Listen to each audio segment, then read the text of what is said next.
great basketball. Defender to the basket, Jason Tatum. We'll be covering pre and post game back on this channel. Welcome into Celtics Postgame Live, everybody. I'm Justin Lowe, that's Ian Angelo. Jack, where are you? I am not in my usual. You're not. I just saw you jump right into the camera. I heard the intro music playing and I ran right over. All right, here we go. Here's Rob. All right, Rob, go ahead. All right, I don't know what was going on. How's it going, everybody? Welcome back into Celtics Postgame Live. I am your host, Rob Batean. Joined with me is my co-host, Justin Lowe, Jack Manvenu, and Ian Angelo. And guys, I'm very happy right now. I'm happy. I'm ecstatic. I'm joyful. I'm proud. I am just extremely overjoyed, plain and simple. Steve's pick up a big time win. I know it's against a bad team, but these are the games that we have been struggling so much since All-Star break. 137-93. Celtics dominated essentially right after that, halfway through that third quarter. Jaylen Brown, JB, Mr. All-NBA, he led the Celtics in scoring tonight, led the game in scoring tonight. He had 41 points. Malcolm Brogdon, 20 points off the bench, and you got to give love to D. White. That man just does everything right. He had 19, no JT, obviously, no Peyton Pritchard, no Gallo again. Smart was ejected in that third quarter. We're going to get into that, Justin. Start us off. You know the drill, your takeaways, your thoughts, your reactions from the C's win at home tonight in their third straight. Yeah, this is another game similar to that Indiana game where the first half was kind of back and forth, right? We really still trying to get the feel. A little slow start, but Celtics were able to stick with it. Obviously, no Jason Tatum tonight, Peyton Pritchard as well, both late scratches. Both were upgraded to questionable and then downgraded to out just before tips. So, Celtics aren't accustomed to playing games without Jason Tatum. So tonight was definitely different. And like you said, Rob, this was a game where, yes, it is a team that is in the Wembanyama sweepstakes, but at the same time, it's a team you should beat on your home court. And when you're in the race for the playoffs and keeping that 2 seed or even going up to that 1 seed, it is extremely important to win these games. And Boston did not only win this game, they were able to sub in J.D. Davison for Jaylen Brown with about 6.5 minutes left, and J.D. balled out tonight. So did Mike Muscala and Blake Griffin and Luke Cornett in that whole the last 5 minutes of the game. Celtics opened the quarter on a 13-2 run. At one point, it got up to 30-9 in that fourth quarter, and just a really good game to close out. And we're going to touch on Smart getting ejected because it was kind of like a nonchalant ejection, like he just kind of walked off the court. I was a little bit nervous at the end of the third, going into the fourth quarter with no Jason Tatum, and then Marcus Smart got ejected. Boston was only up about 11 but at that point. And then, I was a little nervous, but Celtics certainly closed this one out, Jack. Yeah, I mean, we've seen this team. Justin's laughing because I said, yeah. But it's because, the Celtics have had trouble beating these, like Justin said, this was a team that, we should have beat, but this is still a big win because we've seen the Celtics lose to teams like the Rockets before. Just earlier in this season. So just seeing them beat a team like this by as much as we should have beat them by is just very reassuring to see. Jaylen Brown he's that guy. Jaylen Brown could lead. He could be a number one guy on a team, I believe. And he proved that tonight. The Celtics had 11 blocks tonight, and I think that just speaks to the impact of that Rob Williams really does have on this team. He is really the anchor of this team, both on the defensive end in transition. He is the difference maker on this team, and I think we've seen that over these past 3 games. Yeah. Today was a great game. This is exactly what you should do against the San Antonio Spurs. They're a terrible team, and hopefully they get help in the draft, whether that be Wembanyama or Scoot Henderson or whoever. But yeah, this is what you wanted to see. This is no Jason Tatum. Jaylen Brown stepped up huge, as we kind of all thought he would. He dropped 41. I think it was probably one of the easiest 40-point games he's ever had. 18 of 29 shooting is nuts. And if he didn't shoot all the 3-pointers, he probably would have been even better. But Well, if he was Anyway. knocking down some threes, he would have had 50. No, that's true. But yeah, I mean, there's really not much to say outside of this is exactly what you want to see from the Celtics, and they just have to keep winning because the only game that kind of matters coming up on the schedule is the Milwaukee game on March 30th. So. Yeah, it was quoted by Mazzulla in the post-game presser, like just now, is just on Twitter. It was Malcolm. Brogdon was saying how it feels like guys are now starting to really get locked in. And you can kind of see that. I think they came out of the All-Star break a little unmotivated. Like you got 20 games left in the year. You've been the number 1 seed all season. It's so easy to just be like, all right, we're gonna coast to the playoffs. I think they started to do that. But I think over the past, what are we? We're 7-9 or 7-2 in the last 9, I believe now. So we're really starting to, I think, get hot at the right time. This is really exactly as you can see the standings. Do you want that up? I didn't I need to want put that that up. up No, right you're now. good. You can Okay, put that all up. right. Let's take a look at the standings here. We're getting hot at the right time. Obviously, it hasn't updated yet. Celtics winners of. Oh wait, maybe it has. Has it updated? I think so because Celtics were two down before. All right, Yeah, yeah. it did Oh yeah, update. all right, cool, yeah. So Celtics are a game and a half back. Obviously, they have that matchup against the Milwaukee Bucks coming up, which could be for the 1 seed. And then we're 7-3 in the last 10. I like how we're playing right now. We've created a lot of separation against Philly. We will see them one more time in Philly, but I'm not really too worried about those guys. They don't give me a reason to worry. But guys, we were just 2 weeks ago, we were saying, oh my God, could this team be a second round exit to a team like Cleveland or to New York or to Philadelphia? We were starting to ask that question.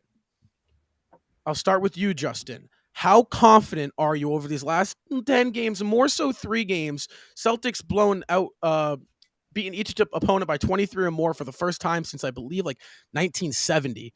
How confident now are you with how we've been playing as we're just 6 games away from the big dance, essentially?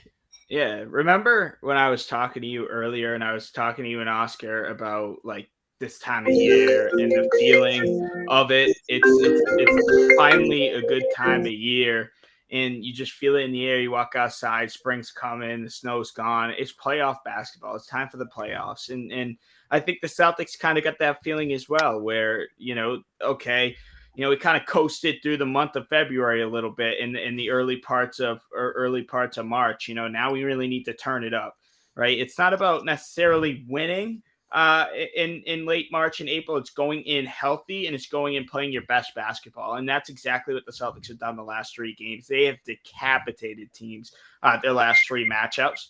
And we talk about it, I get it. It's the Pacers and I get it. It's the Spurs. But like, again, that is the caliber of teams that the Celtics should be beating by between 25 and 45 points. Like, this is exactly the type of performances. And for the Celtics to come out there and do that, that is absolutely huge. On a night that Jason Tatum sits, Jason Tatum rarely sits. So when he does sit, it's a little different. But for Brogdon to come out with 20, White with 19, Robert Williams had 11 off the bench and 8 rebounds, and Brown 41 through 3.5 quarters. That's just really reassuring, Rob, I would say, because I think all of our fingers were on the panic button, maybe not pressed, but they were on it, getting ready to say, oh shit.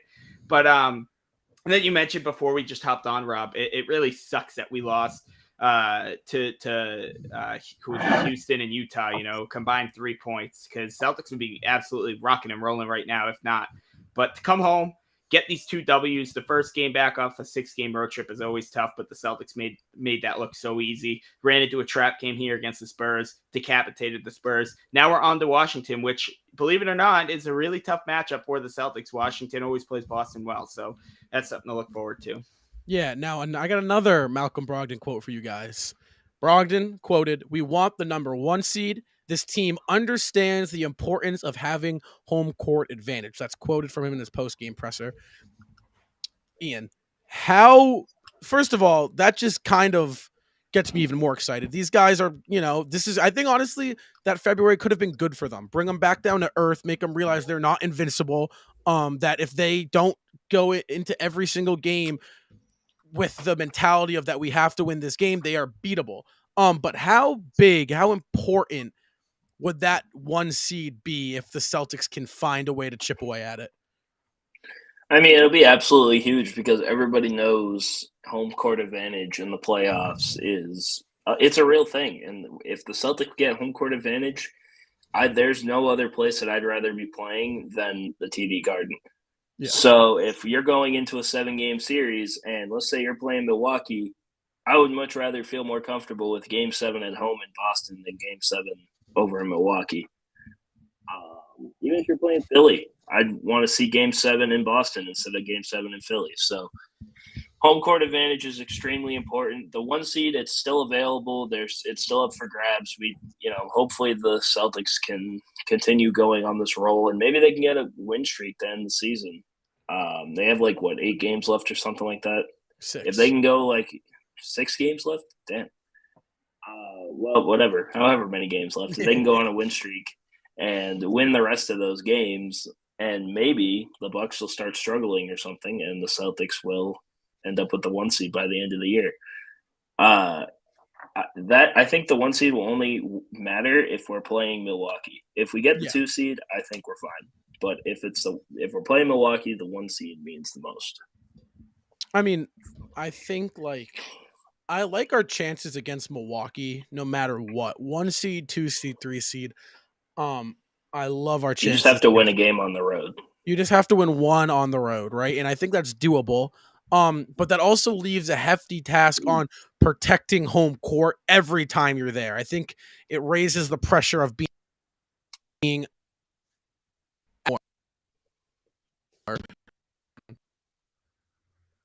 but I mean, we went into their place game 6 down 3, right? It's very possible to go in there, and I think we can beat them. You're cutting out, Rob. Oh, I was saying I was having Wi-Fi problems. What did you guys catch? I think I'm back. Nothing. I didn't hear anything. I'm not gonna lie. All right. So what I was saying essentially is, as much race for this 1 seed is, right? Because essentially, it's going, I think, to come down to that game. It's going to be Celtics Bucks. Winner of that gets the 1 seed. I really believe that. We have played 2 more games than them. They have a back-to-back coming up. We got some easier games. But what I was saying, Jack, right? People forget Celtics were down 3-2 going into Milwaukee and took care of business last season without Robert Williams. Rob Will was not playing that game. I get it. Middleton was out on the other side, but if we get that 2 seed, do you think we can still take down the Bucks? For sure. And I think I've said a couple times on the show, actually, that I'm not as concerned as with the 1 seed as I am being healthy and playing our best basketball at the right time, which I think right now we are. I mean, we've seen the Celtics, even though they've been 3 pretty crappy teams, we beat by 20. Still, I mean, like I said earlier in the show, we've seen the Celtics play down to their competition this season, last season, seasons beforehand. It just seems like it's a Celtics thing to lose to these crappy teams. So the fact that we're blowing them out by 20, 25, 30 is very reassuring for me heading into the playoffs. And I think, backtracking to what I said earlier, I mean, seeding to me, I mean, as long as we have Rob Williams healthy and we're playing our best ball, I could care less about playing Milwaukee Game 7. I'll say it right now. We're winning. I don't really care where we play. As long as we're playing our best ball, we have everybody healthy. I think we win anywhere in a Game 7. Especially even Philly. I mean, Philly, I'm not worried about the slightest. I mean, I think at this point, I have people I have friends of mine that are Sixers fans, and they'll admit. I mean, I think even right now, I think it's just more of a mental thing with Philly.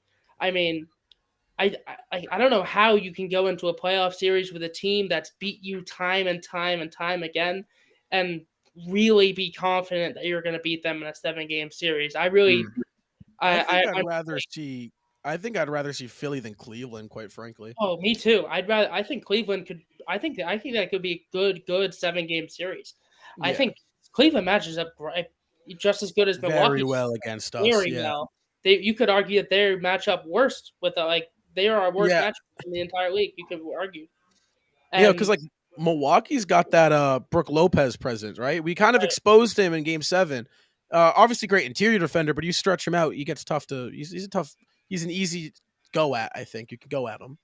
And I think that's so crucial. The health for guys 1 through 15, but you circle Robert Williams because I'm going to be honest with you. You know, I get it. You know, we have a deep team, but I'm not confident without Robert Williams.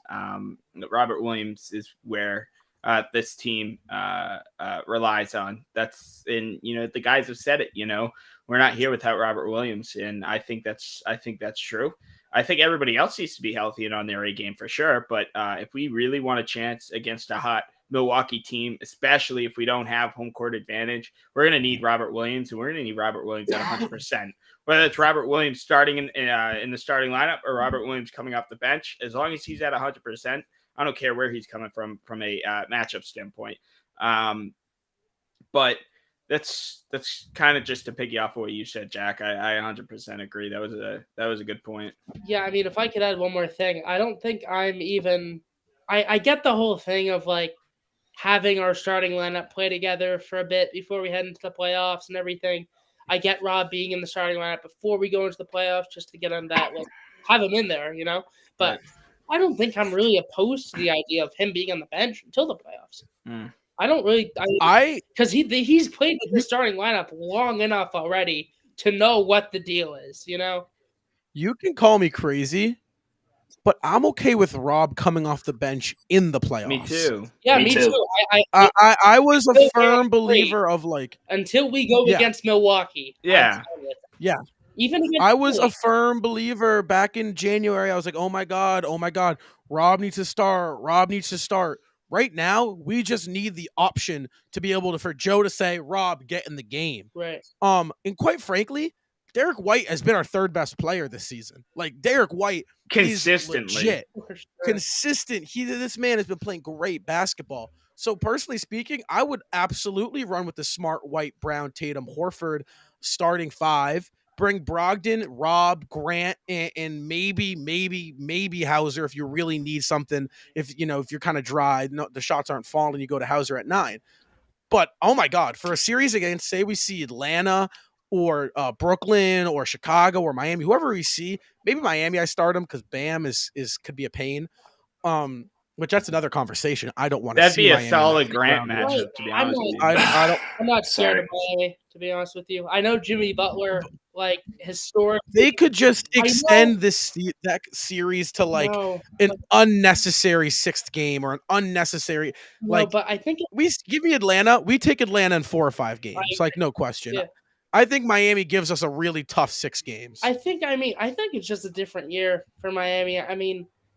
I know Jimmy Butler, like historically, and he probably will get a couple games on us, but I don't think it'll be as tight of a series as it was last year. Like, I know we're all accustomed to these Jimmy Butler versus Celtics, like these really tight series, but I think, I don't know. I just have a feeling it's I think the Celtics team is just much different than the one last year when we saw them in May. So I think we'll take care of them relatively a little easier, but I mean, like you said, Rob, you never know. I mean, the Celtics, Jimmy Butler owns us, and no.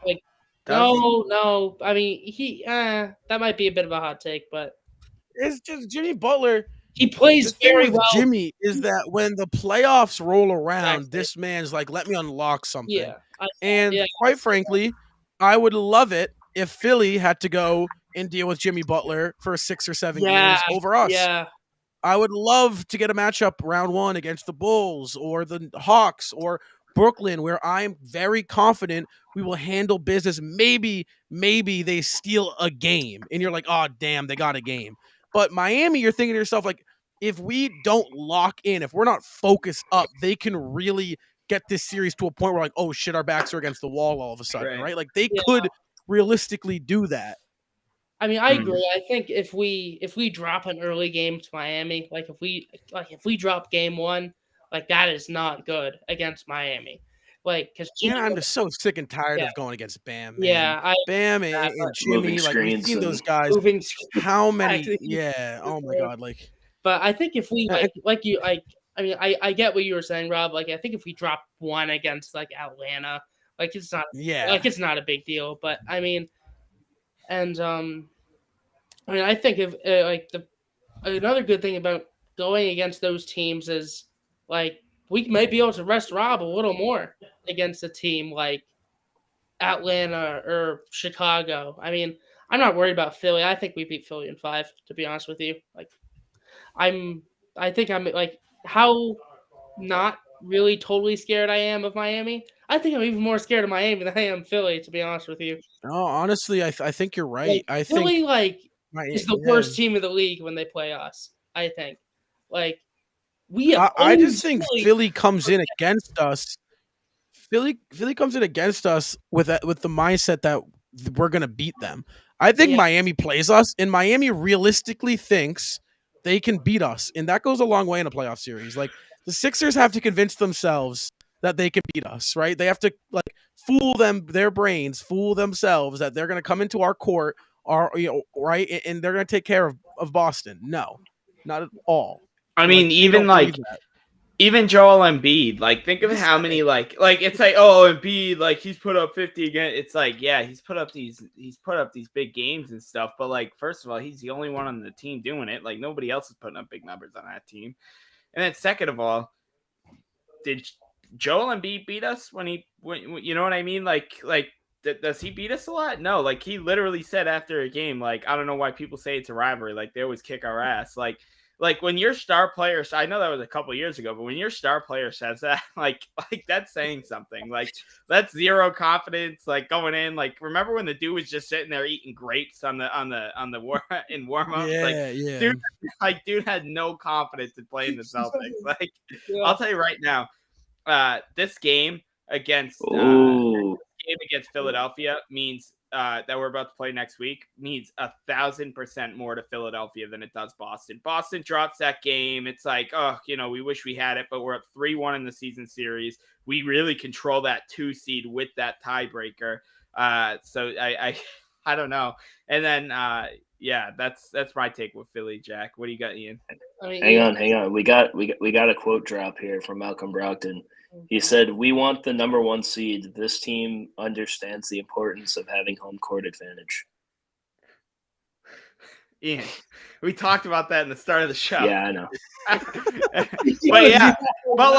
So wait, that kind of contradicts it because 2 days ago, Derek White came out saying "Oh, we don't care what seed we are." Yeah, I mean, it's I think with that whole thing, it's what are you gonna say?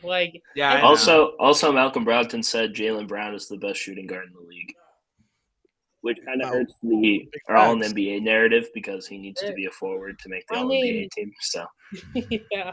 Wait, he can't make it as a guard? I mean, I don't know. There's a lot of people at the guard position. I thought it would be easier. I mean, first team will be what? First team will probably end up being I don't know, Dame or something. I don't know. I can't think of guards off the top of my head. I'm not gonna lie. Probably Shy first. Luka? I don't know. Luka probably. Steph will probably be somewhere. I wouldn't put Luka in All NBA first team. I'd put Harden on the first team before I put Luka. Me too. But I agree with Harden. I'd put Harden. Oh yeah, dude. Yeah. Mavs are out of the play-in, and Luka Doncic is confused and lost and confused. Can we talk about that? De'Aaron Fox will probably be there if I had to guess. That's crazy. The fact that the Mavs are out of the play-in. I mean, that just shows. Isn't that hilarious? The second Kyrie. I don't mean to bring up Kyrie, but isn't that just that's just crazy to me that they're out of the play-in? They lost to the Hornets tonight. Yeah, twice in a row. They've lost to the Hornets twice in a row, and they say he's better than Jason Tatum. Wait, that's crazy.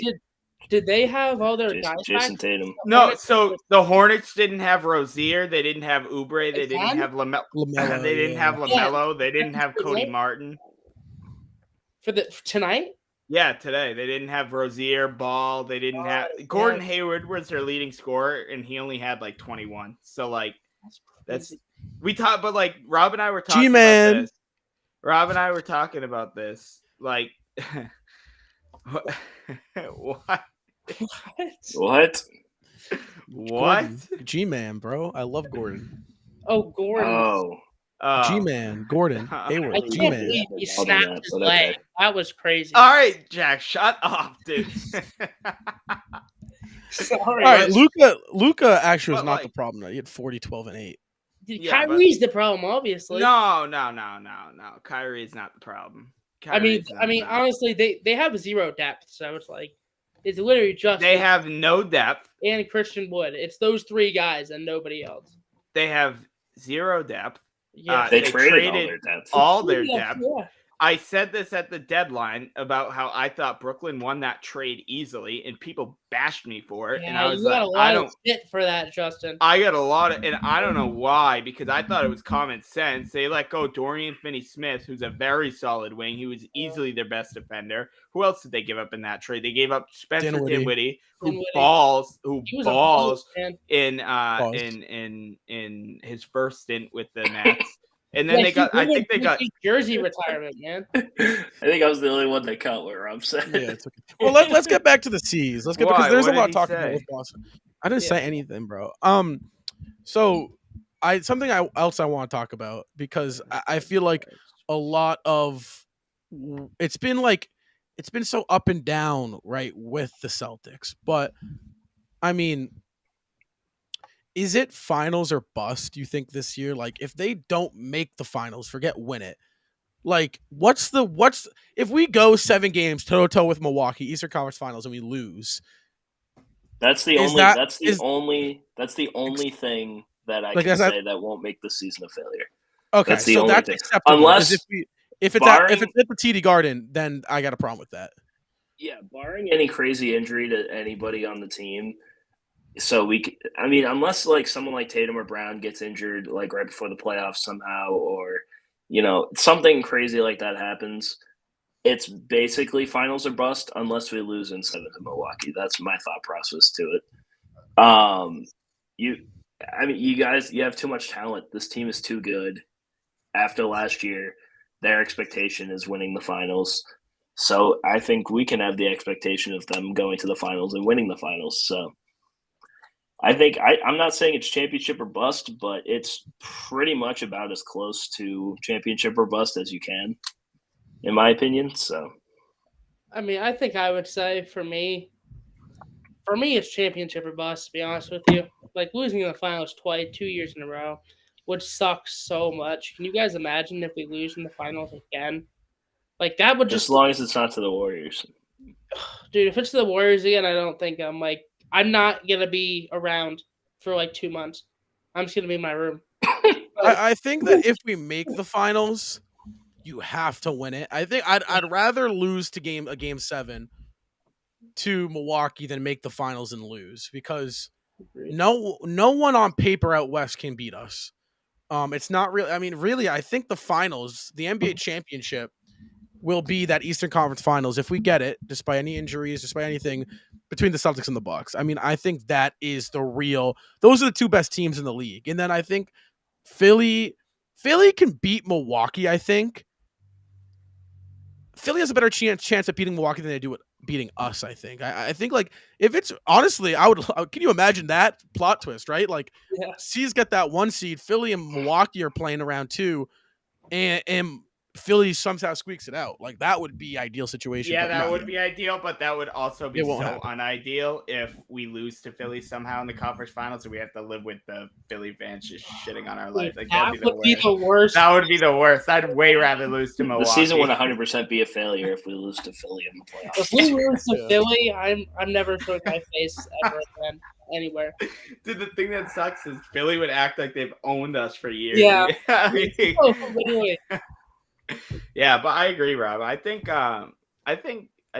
Philly would much rather play the Bucks and the Celtics, especially not only just because of how the Celtics have bashed Philly for the last few years, but just I think that's a better matchup for them. I think they go out and they win games against Philly. I don't think they do that against us. I think very easily it could be a 5-game series for us against Philadelphia.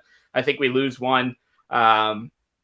maybe even a game 1 or game 2, drop like we did against Milwaukee. And then after that, it's pretty much sweep them. So. Man. I think, like I said, I'm not gonna lie to you. I had someone in my comments section say they have a friend that said Cleveland can beat Milwaukee. And I think anybody can beat anybody. I agree. I think Cleveland is what I like. said about that was like, I'm like, you know what? If anybody meets Milwaukee before the Celtics get to them, sure, do it, do it Yeah. by all means. I'm not gonna stop you. Honestly, like Cleveland, if I were to really point a finger at Cleveland's probably the third or second most scared, like this team I'm scared of the most. I think Milwaukee, like I'm scared of Milwaukee off the sole principle of Giannis, but at the same time, they don't have a Jaylen Brown or anything close to a Jaylen Brown. They just don't. So like I'm still confident against Milwaukee. Cleveland 1 through 5 can guard. Their bigs can stretch the floor. Their bigs can defend the 3-point line and can switch onto guards and play good defense. They're well coached.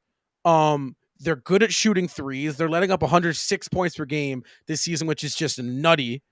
Only 106 points while scoring 112 or 111.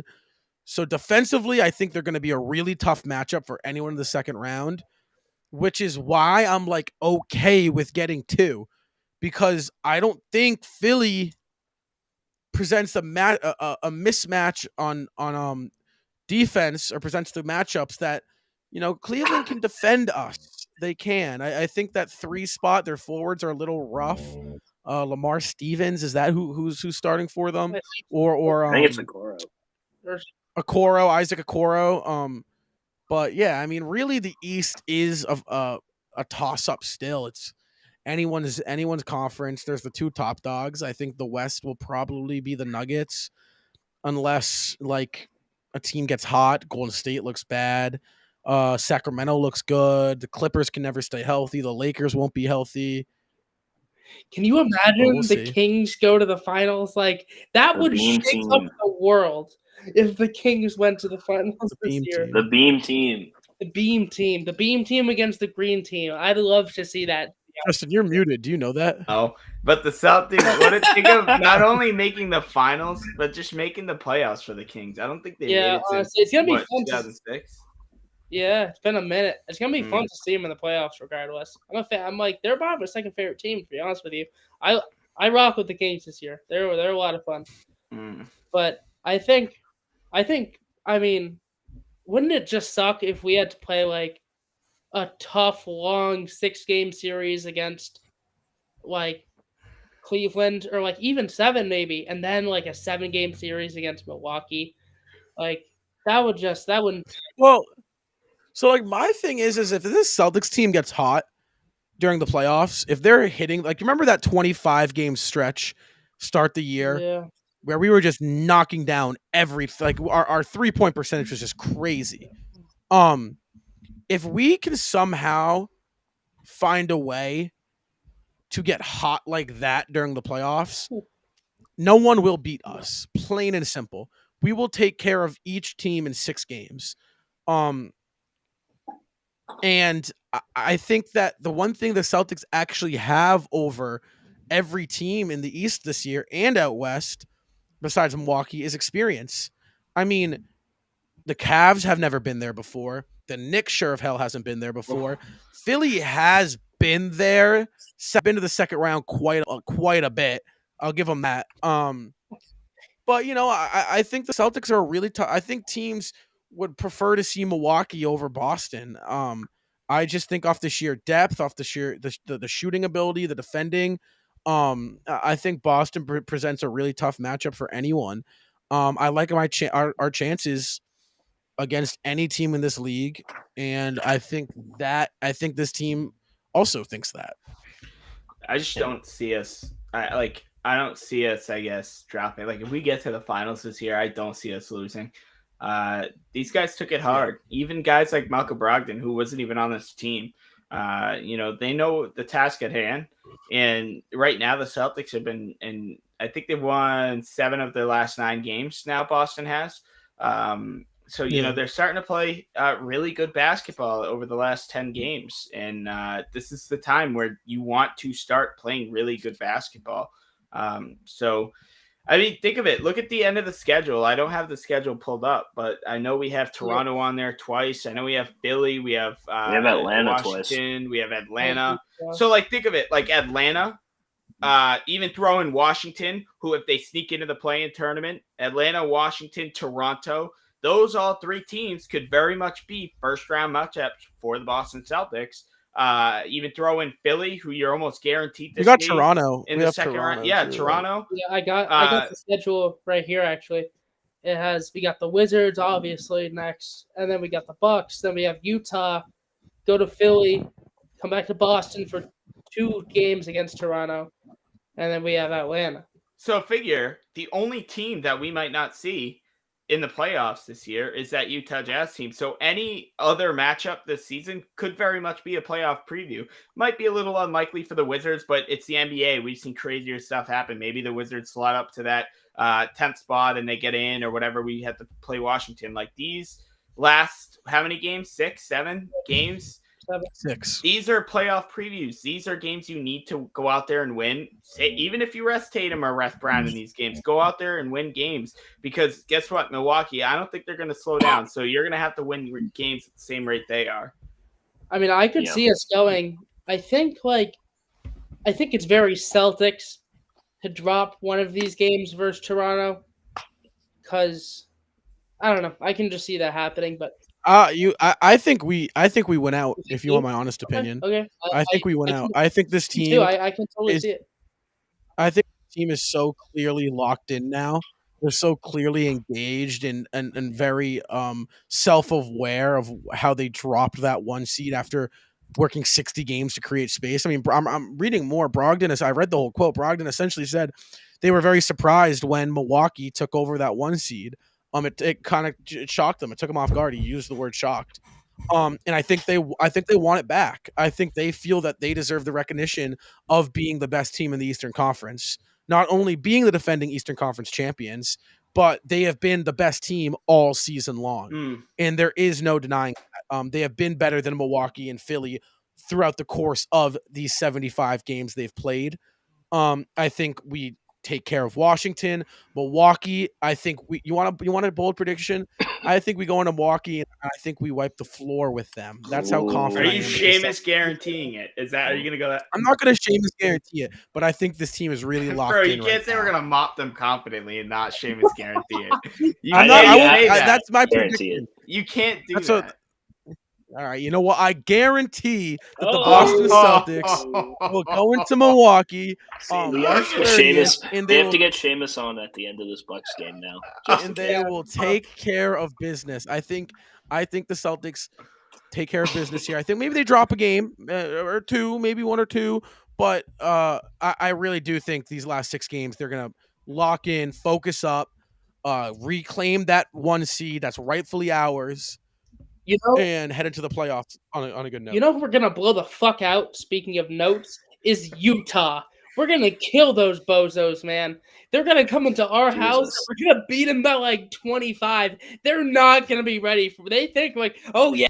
Oh, my God. Nobody can watch the show. Seamus is... We had to censor you. Oh, my bad. I didn't know. Anyway... We're gonna mop the floor with that. I Seamus guarantee that, man. We're gonna beat the hell out of Utah. Out of all the teams left on our schedule to talk shit, I know. He picks Utah. Jack's the maddest one at Utah. He's mad at Utah. That's the thing that game was so frustrating because it was so dominating for 3.5 quarters, and then the final stretch they just shit the bed.